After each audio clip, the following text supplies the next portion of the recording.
ओम परतत्वे सदा लीनो रामकृष्ण समाज्ञया यो धर्म स्थापन रतो वीरेशं तं नमाम्यहम्.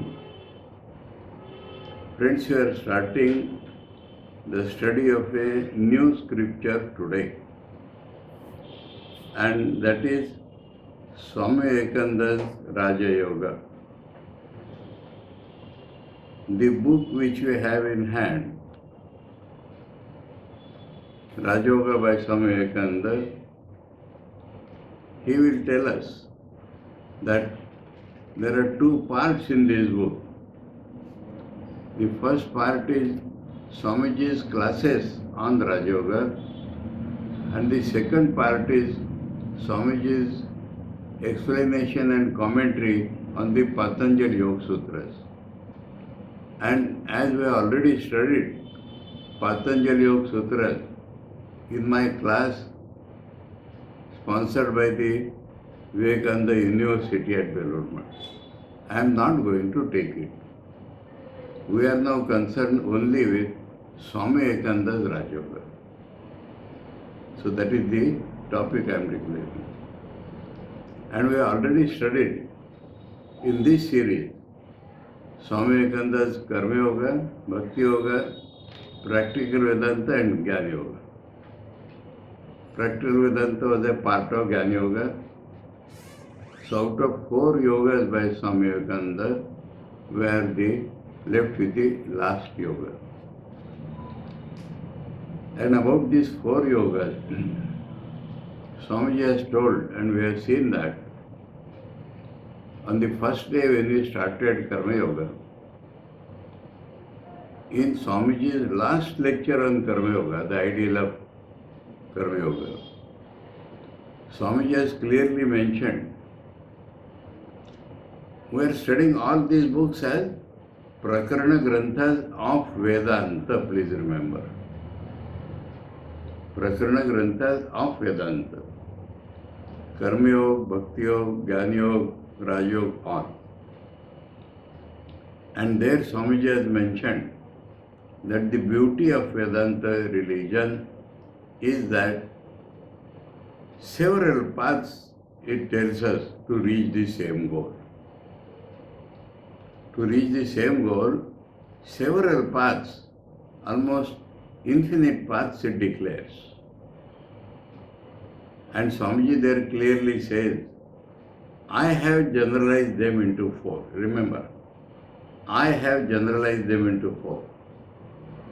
Now why I am telling this?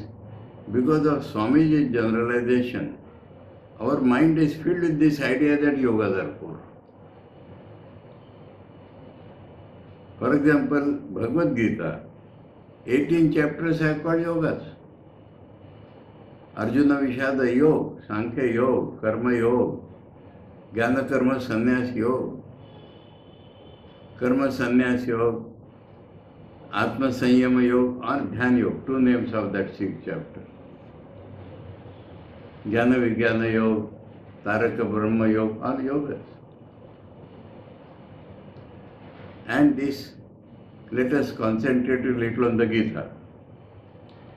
And those who know Gita, the knowers, the ancient commentators, they have divided Gita into 3 parts.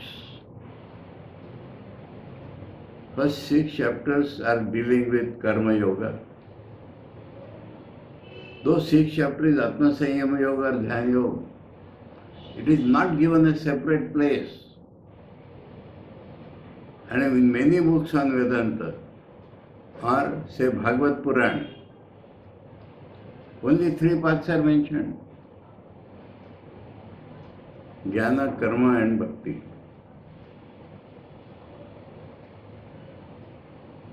So, now let me first tell you on what this division is based by Swami Vivekananda.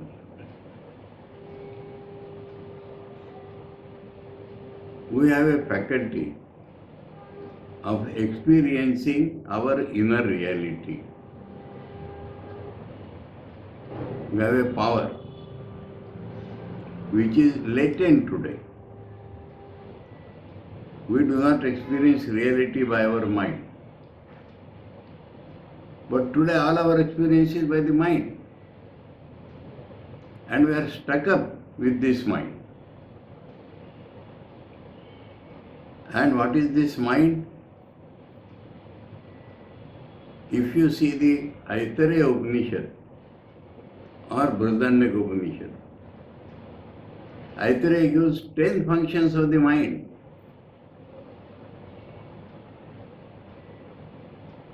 But broadly classified according to the Western concept. How I am taking the Western concept? I am referring to New Webster Dictionary. Note down those who want.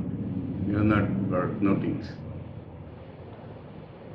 Mind is the seat of consciousness, Mind is the seat of consciousness, thinking, feeling and will.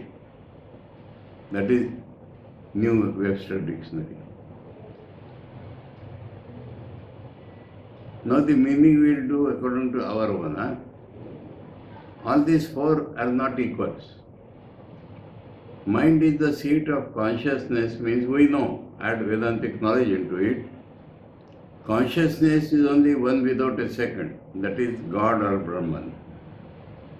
But this psychosomatic personality, physical mental personality, receives a reflection of that light. Who receives? The mind receives. So mind is the seat of consciousness. That means the consciousness sits in the mind. Consciousness, which is one without a second, reflects or is limited or whatever you say, becomes associated with this body-mind complex, mind. So mind is the seat of consciousness. Other three are functions of the mind. So four are not of the same. Webster may not know that. But mind is the seat of, what are the mind's functions? Thinking, feeling and will. Now are they the only functions? I told you, Aitareya refers to 10 functions. But let us think of our common sense.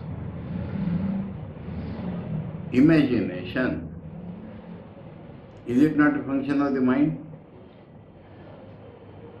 But is it thinking? No. Is it feeling? No. Is it will? No. And it is a very strong function of the mind. Very strong. What is imagination?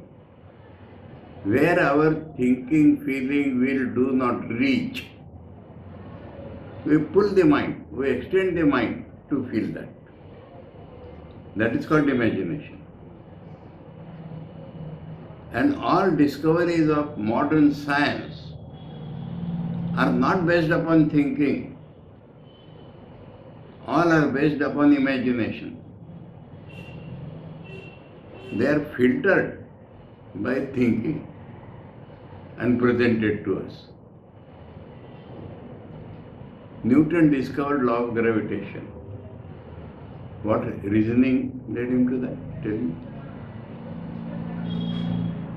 Nothing.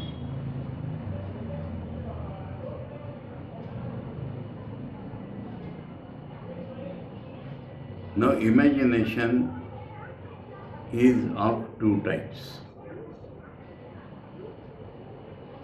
If I is included in imagination, it becomes wrong.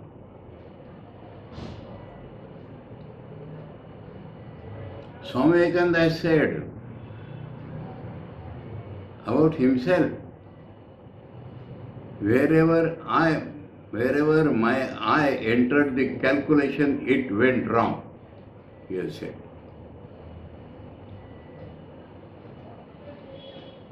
Science says it must be objective, does not depend upon I.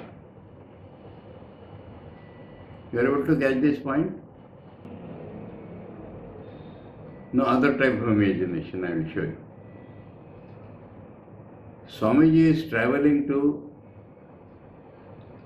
his father was in Raipur for a long time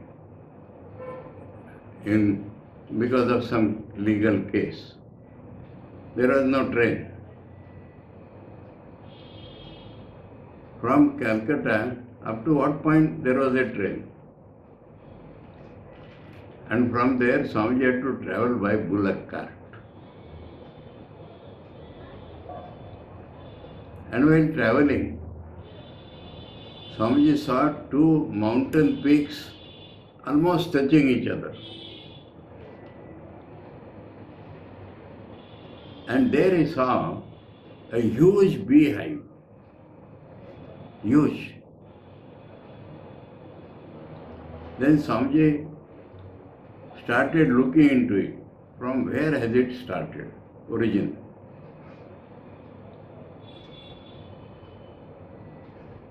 And what happened? Swamiji started imagining from where this world has started.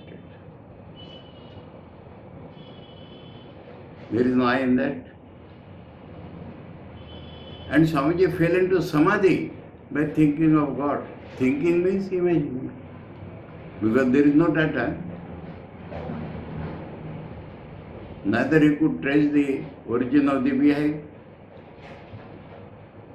But that is called transcendental train.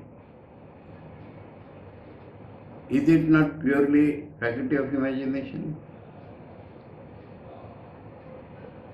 That is how the science, Newton's gravitation or anything goes to imagine and then verifies.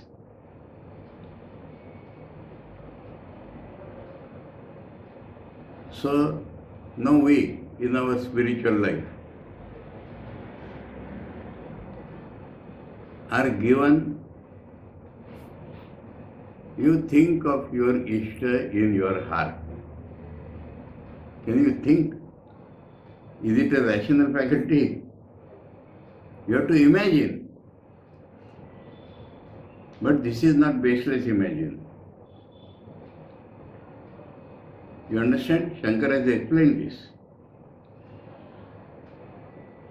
The rishis have seen that in all of our heart, Sri Ramakrishna is sitting. They have seen. But we have not seen. So we have to imagine. Later on, when the meditation deepens, those who have got any experience spiritual, they will tell us. About Holy Mother, many friends have told me, she is not as you see in her photo. She is so young, she is so beautiful. You understand this point?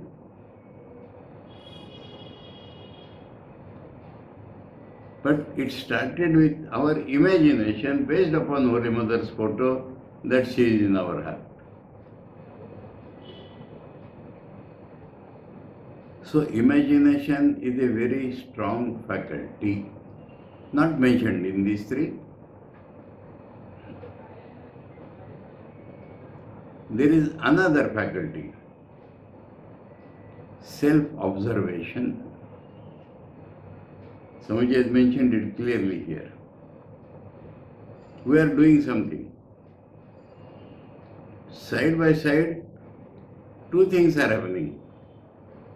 We are aware that we are doing something.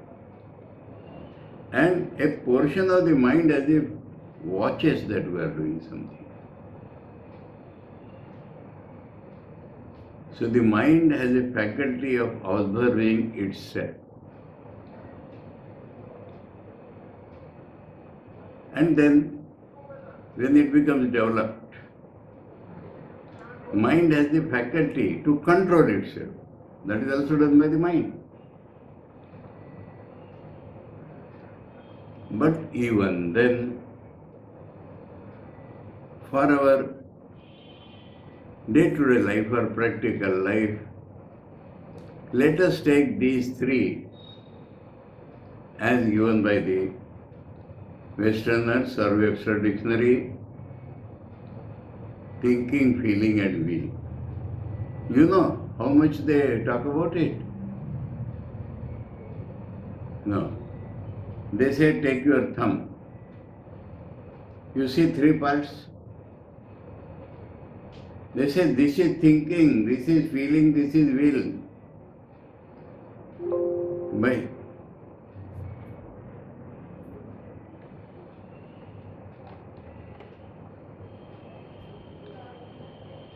By seeing the relative lengths, they declare whether the man's feeling is more or thinking is more. Or,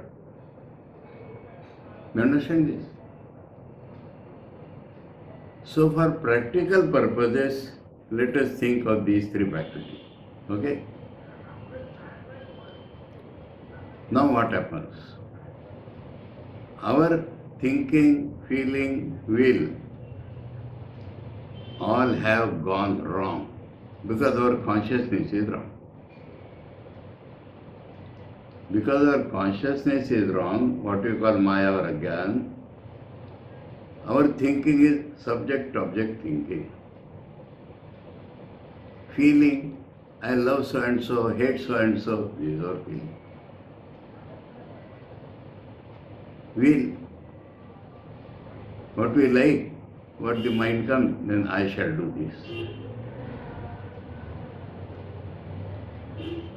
So, two things I am telling you. We have to correct these three. We have to change our thinking according to the light given by the rishis. That is called manana in Vedanta. We have to change our feeling. Instead of particularized feeling, we must have universal love. Universal. We have heard in the Gita, Vidya Vinay Sampanne Brahmane Gavi Hastini Shuni Chaiva Shapake Cha Pandita Samadarshana. So our feeling should be for all, or for God who is in all. And our will is 99.99% selfish.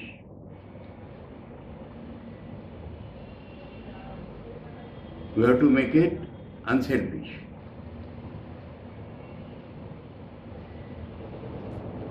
Karma Yoga, we talked about this. Unselfish, in Sanskrit I will tell. Niswartha, Nirapeksha, Nirahankar, and Shankar adds Ishwararpana Buddha. So we are changing our will faculty. Okay? I am talking of three mainly now. Other side we can say, we are using our thinking, though thinking cannot reach God, we are using our thinking to think of God. That purifies our thinking. We are using our feeling to feel God. That will purify our feeling. We are using our will to do work for God. That will purify. So two things I am telling. Correction and use. And then the inner faculty to experience God will awake. That is the spiritual life. Okay? Now basing upon these three, using thinking, correction thinking, Jnana Yoga. Using feeling, correcting feeling, Bhakti Yoga.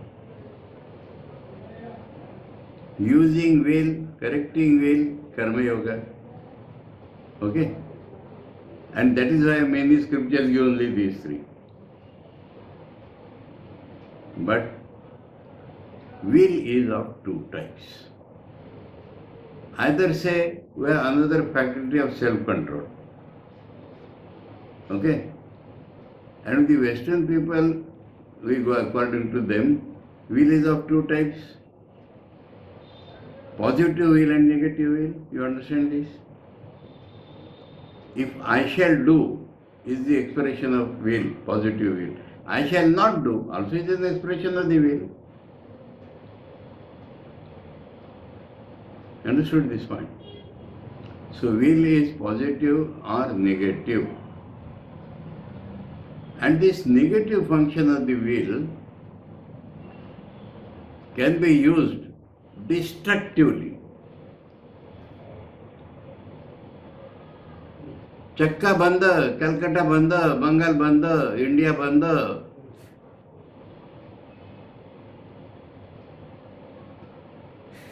Understood?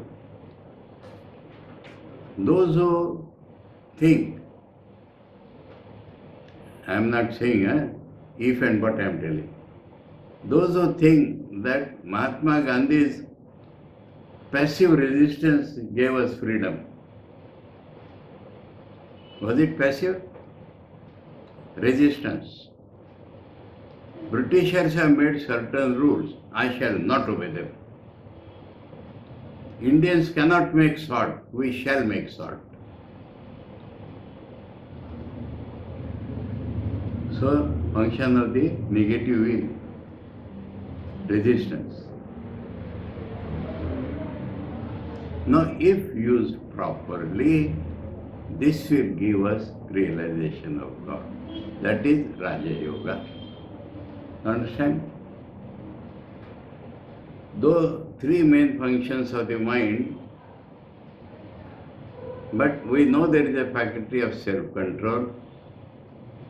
So using self-control, or if we think only of three faculties, then will is positive and negative. To use the positive will and to correct our today's will is Karma Yoga. To use our negative will and to correct it, it should not go wrong. If we do not allow our lower faculties to function, the higher faculties will function.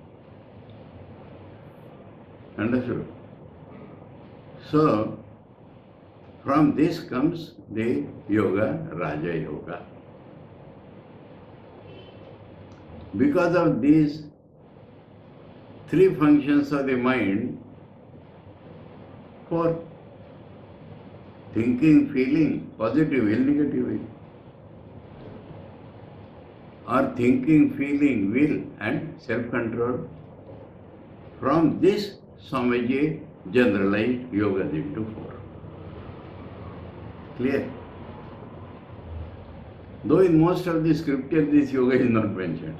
Or in the Gita, the Dhyana Yoga or Atma Sanyama Yoga, same negative will, it is taken as a part of Karma Yoga. In the beginning of the 6th chapter, Anashrita karma phalam karyam karma karvatiya sa sannyasi cha yogi cha na niragnir na chakriya.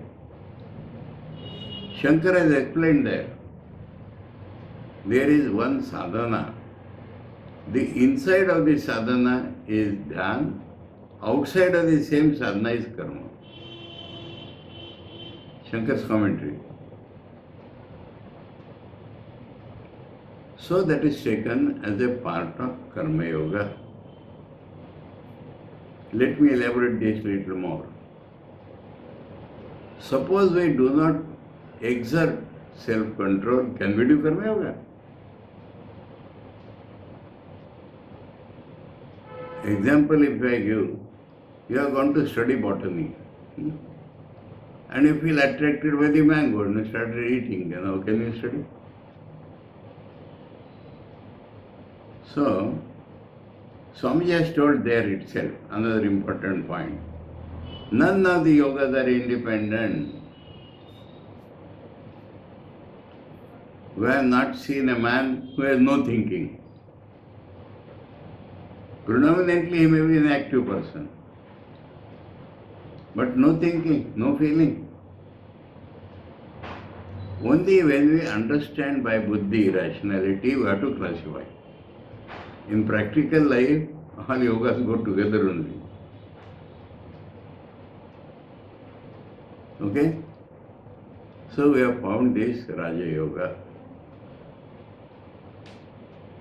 Now let us look at it from one more point. Psychology. The Western science, Western philosophy, Western psychology, none of them ever believe that we can see the mind. They do not believe that we can see the mind. So the entire Western psychology, I like to call it behavioral psychology. Only by observing behaviors we understand this mind is like that. While every Indian philosophy system or religious or sadhana starts with enabling ourselves to perceive our mind.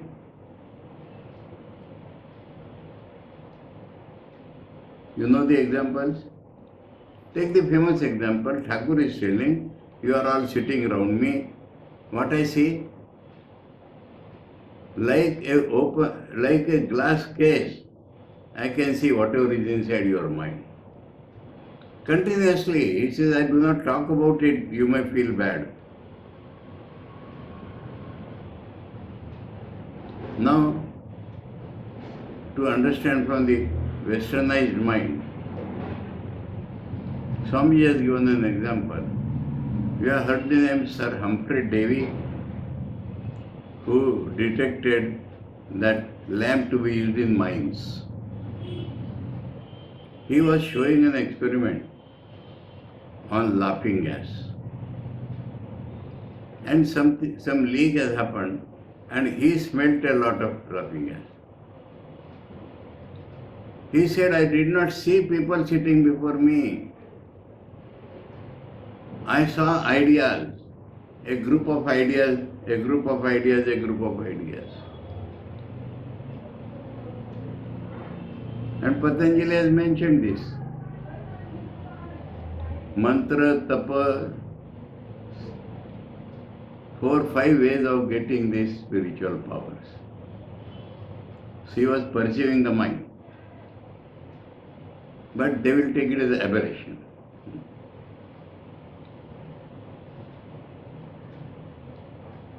Now, unless we perceive our mind, how can we control it? Behavioral psychology. There is a guesswork. What is the Hindi or English proverb about it? You hit something in the dark. If it hits, all right. If it does not hit.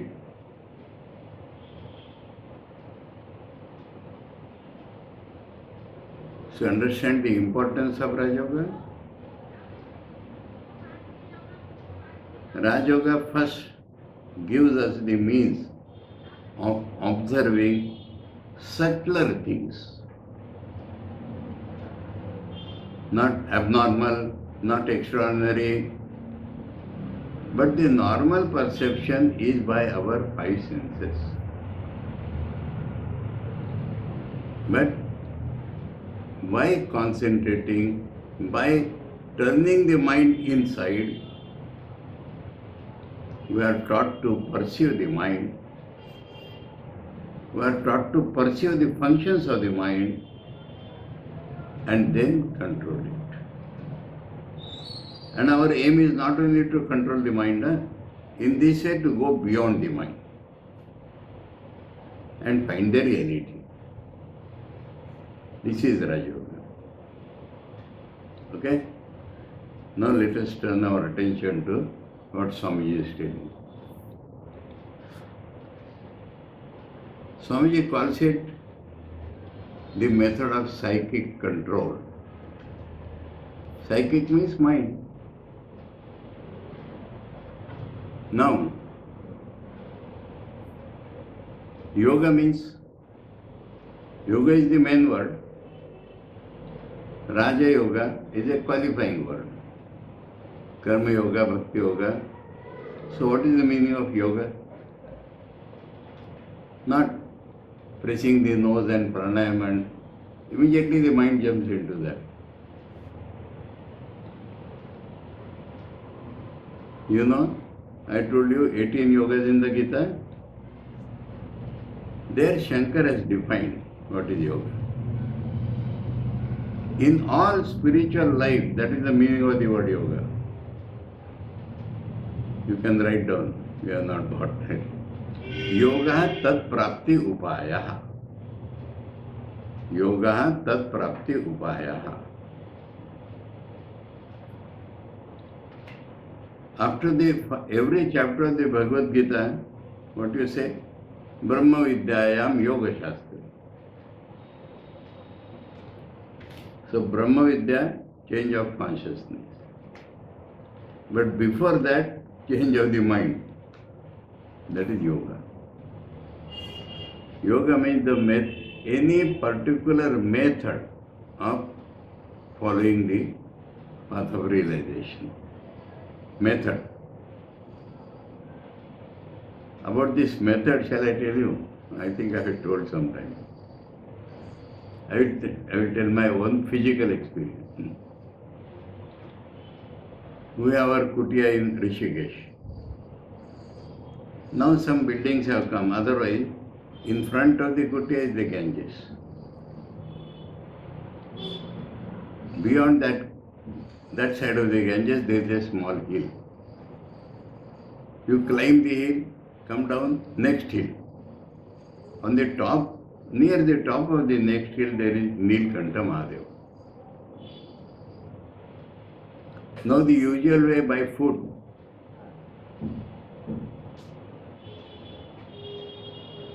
kilometers. You go 5 kilometers, cross the Ganges, and then path like that. Now motorable it has become 30 kilometers. But if you cross like this, it is 10 kilometers. Okay? So I thought, why should I go that way? Why should I not go this way? I asked people. They said, there is a boatman in those days. His kutia was just opposite to our kutia, opposite, on the other side of the... But his house was in Nilkanti itself. So you ask him, he will tell you the road. So I went, met him and said that I want to go there. He says, very difficult unless you know the path. I want to go. He said, come tomorrow on Monday. People from our village come for marketing. When they go back, I will give you some company. Now I was waiting and waiting. That day nobody came. I became eager. You tell me the way I will go. He said, okay. Don't ask people on the way. There are 2 Muslim shepherds in the plain land between. They will show you the way. And he gave me some idea. Now, any way to the hill, though not like that, is never straight, that you know. Zigzag, zigzag, zigzag. So after going, say, hardly 50 steps, I thought, this also is zigzag, why should I not go straight? And I went about 15 or 20 steps straight and lost the way. No sense of direction where I have to go. Everywhere same trees. Then I heard some voices, people talking to each other. So I understood they must be on the way. So I raised my voice. Where are you? They understood somebody is lost. They said, according to, we shall talk loudly. So in that direction you please come. So I went and met them. They asked me, where were you going, Mahatma Ji? I did not tell them I am going to Nilkant. I told them I was climbing the hill. What they said? Mahatma ji पहाड़ पर चढ़ने का भी रास्ता होता है. You remember this? I never forget that incident. Happened in 1978 November. Mahatma ji पहाड़ पर चढ़ने का भी एक रास्ता होता है. Now 3 rastas are in front of us. Zigzag, long way, motorable way. Go by any path, but you have to go by a path. Please understand? So spiritual life cannot be led subjectively as we think. People have experienced. Chartered sea, the word you have heard, chartered sea. From there we want to go to England. We roughly know this is the direction. But inside there may be mountains, so many things can be there inside. So by trial and error they find and make a map. And we go according to that map. That is called chartered sea. So in spiritual life we must have paths led down by the rishis. Okay? That is called yoga. Yoga is the method by which we will practice the Brahma Vidya. And these paths are many. And as Swamiji has said, no path is independent, they are linked. So we are studying this path. Let me read now. You see, from Swamiji's commentary on Patanjali Sutras, one extract has been taken out. And it is such an important one. We call it Swami Vivekananda Chatusutri. And that is given in the beginning of the book. Below it is written from commentary on Yoga Sutras, 2nd chapter, 25 Sutra. Each soul is potentially divine. I am not going to elaborate on this point. The goal is to manifest this divinity within by controlling nature, external and internal. Do this either by work or worship or psychic control or philosophy, by one or more or all of these, and be free. So Swamiji has given us infinite ways by combining. How much proportion? Depends upon your constitution. Whether your thinking is strong or feeling is more strong, or work or self-control, according to that you take. While explaining, Swamiji will explain each one separate. And he will say independently you can reach, you do not require that, you do not, but we have to take this with salt. Swamiji himself has said no path is independent. Okay? This is the introduction. Now, Swamiji, the preface we read this book. I found, I was telling the other day, Swamiji is a rishi. And these rishis, when they tell us something, each word is very important. Expression of their consciousness. It is not guesswork. Since the dawn of history, various extraordinary phenomena have been recorded as happening amongst human beings. Why Swamiji is talking of the dawn of history? What is history? History is his story. Huh? First paragraph. Huh? What? Preface? If you go by the Sanskrit word itihasa, iti ha asa. Iti means like this. Asa means happened, was. Ha means famous. That means a king got up at 3 or 3:30. That is not described. But the important things, that is history. No dawn of history, meaning at some point of time, human and earth are infinite. We do not know when it started. But at some point of time, man thought of noting down what happened. That is called dawn of history.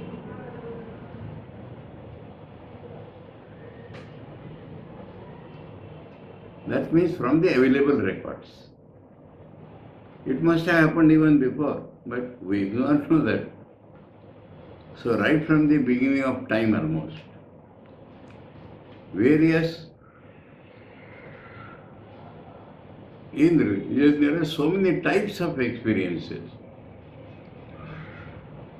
Bhaktas have different type of experience. Yogi is different, Jnani is different. You see in Thakur, he says the Bhaktas call this as this, Yogis call this as this. You understand?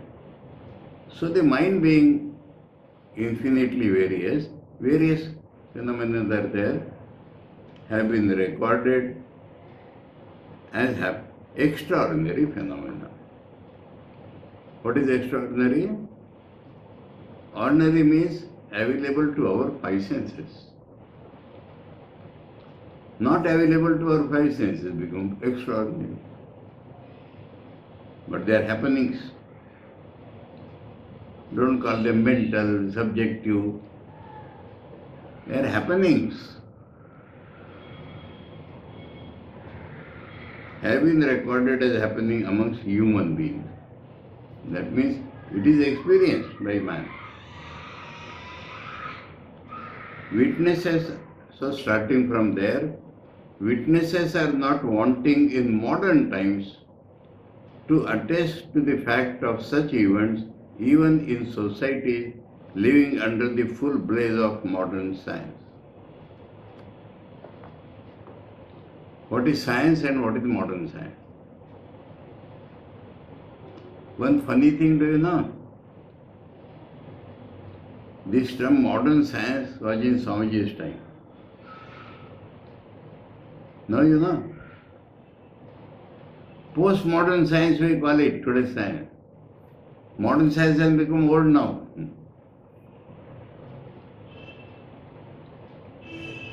You understand? So it's a relative term.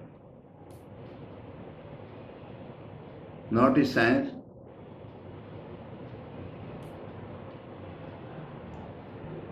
Observation, generalization. Observation by five senses, generalization. And they think, the modern scientists think, we can explain everything. You can explain it better than the villager. Does not mean you can explain everything. But that is the human tendency. If you are better than your neighbor, you become perfect. So this ego associated with this modern science. But in such a society also, extraordinary phenomena have been happening. Monday I told one thing about, you know this? Flying saucers? Now it is known that it is happening. There are aliens, they have some bases in our world, but no, don't accept. So what the modern science does is that, Swamiji is telling the next sentence, they simply deny. If it is not available to the five senses, it does not act. Now Thakur has told. You remember that? They were discussing the lightning conductor. Thakur said, what is this? He said, because the electricity is attracted to the highest point, it is arranged. Thakur said, I have seen two big buildings in between a hut and the lightning fell on the hut.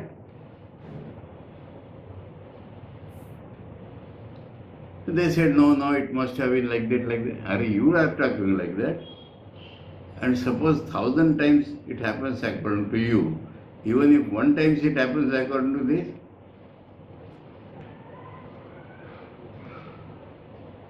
in Thakur's terms, you know, what we call laws of nature, Thakur calls it will of God. And this extraordinary, special will of God. So, even with this open eyes, we can see extraordinary phenomena. But Swamiji is not blind to accept everything.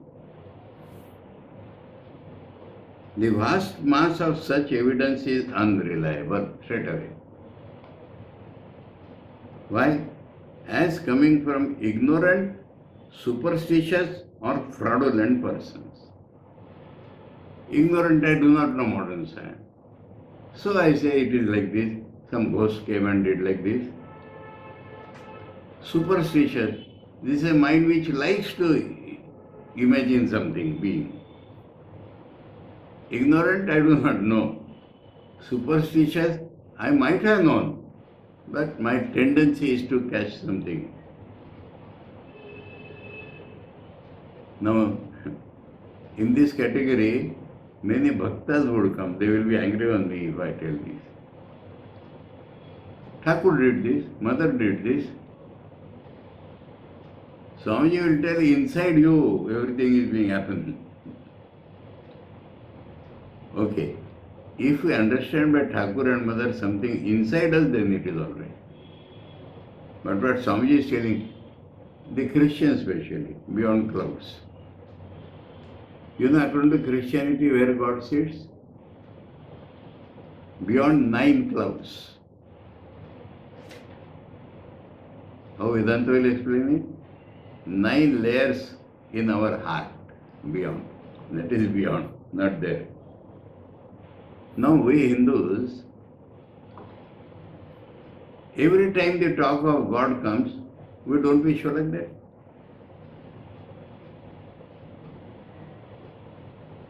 When children's music competition I saw, the judge is telling some extraordinary talent. Do you know from where it has come? From there it has come. So that is called superstitious mind.